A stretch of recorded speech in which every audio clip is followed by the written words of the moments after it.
बीच भेटवार्ता भएको छ। थाइल्याण्डको औपचारिक भ्रमणमा रहनुभएका प्रधानमन्त्री केपी शर्मा ओली र थाइल्याण्डका प्रधानमन्त्री पाइतोङतान सिनावात्रा बीच भेटवार्ता भएको छ। थाइल्याण्डको सरकारी भवनमा प्रधानमन्त्री ओलीलाई समकक्षी सिनावात्राले स्वागत गर्नुभएको थियो। परराष्ट्र मन्त्रालयका अनुसार भेटवार्तापछि संस्कृति पर्यटनका क्षेत्रमा सहकार्य सम्बन्धी सम्झौता पत्रमा हस्ताक्षर हुनेछ।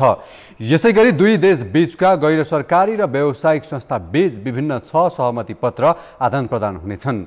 सम्झौतापछि दुवै प्रधानमन्त्रीले संयुक्त पत्रकार सम्मेलन गर्ने कार्यक्रम तय गरिएको छ। त्यसपछि प्रधानमन्त्री ओली आफ्नो सम्मानमा समकक्षी सिनावात्राले आयोजना गरेको दिवा भोजमा सहभागी हुनुहुनेछ। भेटवार्तामा प्रधानमन्त्री ओलीका साथै परराष्ट्र मन्त्री आर्जु राणा देउवा, प्रधानमन्त्रीका मुख्य सल्लाहकार विष्णुप्रसाद रिमाल, आर्थिक विकास सल्लाहकार युवराज खतिवडा, मुख्य सचिव एकनारायण अर्याल, परराष्ट्र मन्त्रालयका सचिव अमृत बहादुर राई लगायत थिए।